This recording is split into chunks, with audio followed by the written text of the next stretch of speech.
Hello நண்பர்களே, குவைத்தில வேலை பார்க்கிறவங்களுக்கு 40,000 சம்பளம் கண்டிப்பா குடுக்கணும் அப்படின்ட்டு ஒரு அறிவிப்பு வெளியா இருக்கு. யாருக்கு, என்ன விஷயம் அப்படிங்கிறத பார்க்க போறோம். ஒரு நபர் நம்முடைய சப்ஸ்கிரைபர், என்னுடைய அப்பா வந்து குவைத்தில மாட்டிக்கிட்டாங்க. அவங்கள எப்படியாவது இந்தியாவுக்கு அனுப்பி வைக்கணும் அப்படின்ட்டு வந்து மெசேஜ் பண்ணியிருக்காங்க. அது சம்மந்தமான முக்கியமான அப்டேட்டையும் பார்க்க போறோம். நிறைய முக்கியமான தகவல்கள் இருக்கு. வீடியோ முழுவதுமா பாருங்க. முதல் தகவல், இப்போ நீங்க வீடியோல பார்க்குற இந்த ஸ்க்ரீன்ஷாட் என்னன்னா, நம்முடைய சப்ஸ்கிரைபர் ஒருவர் ஒரு மெசேஜ் பண்ணியிருக்காங்க. என்னன்னா, என்னோட அப்பா வந்து குவைத்தில மாட்டிக்கிட்டாங்க. அவங்கள இந்தியா கொண்டு வரணும். எப்படி அப்படின்னு கேட்டிருக்காங்க. குவைத்தா இருந்தாலும் சரி, கல்ஃப் நாடுகளுக்கு வந்த வெளிநாட்டவர்களா இருந்தாலும் சரி, யாருமே இங்கே வந்து மாட்டிக்கிடலாம் மாட்டாங்க. அத நல்லா தெரிஞ்சுக்கோங்க. ஒண்ணு உங்க அப்பா இங்க வந்து இருக்கணும் அப்படிங்கிற முடிவுல இருப்பாங்க. அப்படி இல்ல, ஏதாவது பிரச்சனை அப்படின்னா, குவைத்தில இருக்கக்கூடிய தமிழ் மக்கள் சேவை மையம் அப்படிங்கிற அமைப்புகள் இருக்கு. அலிபாய் அப்படிங்கிற இந்திய தூதரக பிரதிநிதி அவர்கள் இருக்கிறாங்க.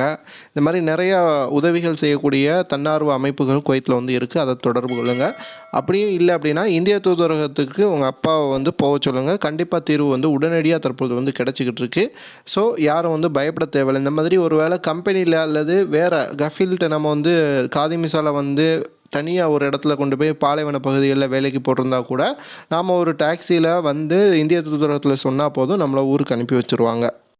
அடுத்த தகவல், இப்போ நீங்கள் வீடியோவில் பார்க்குறது ஏர்போர்ட்டிற்கு ஒரு லக்கேஜ் வந்து கொண்டு வந்திருக்காங்க ஒரு பெண்மணி. அந்த பெண்மணி கொண்டு வந்ததில் நிறைய போதைப் பொருட்கள், மரிஜுனா அப்படின்னு சொல்லக்கூடிய போதைப் பொருட்களை வந்து கொண்டு வந்திருக்காங்க.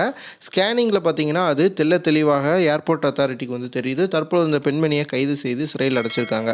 குவைத் மட்டுமல்ல, அனைத்து கல்ஃப் நாடுகளிலுமே தற்பொழுது ஸ்கேனிங் சிஸ்டம் அப்படிங்கிறது நிறையா அட்வான்ஸ் லெவலுக்கு போயிருச்சு.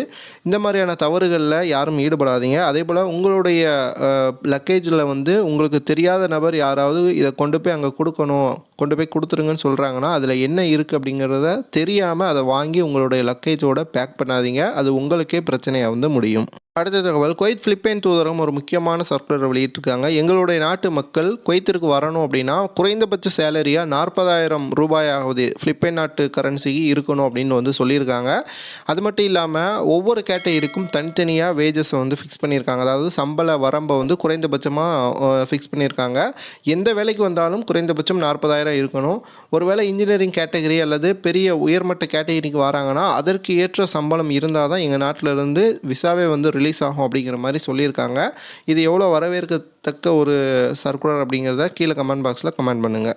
அதேபோல் இந்தியர்களுக்கு குவைத்தில எவ்வளோ சம்பளம் மினிமமாக கிடைக்குது அப்படிங்கிறதையும் குவைத்தில வேலை பார்க்கக்கூடிய நண்பர்கள் உங்களுடைய சம்பள அடிப்படையில் கீழே கமெண்ட் பாக்ஸில் பதிவு பண்ணுங்கள். ஓகே நண்பர்களே, இந்த வீடியோ உங்களுக்கு பயனுள்ள தகவலாக இருக்கும். நம்ம வீடியோ பார்க்குறவங்க சேனலை சப்ஸ்கிரைப் பண்ணுங்கள், மறக்காமல் லைக் பண்ணுங்கள், உங்களுடைய நண்பர்களுக்கு அனுப்பிவிடுங்க.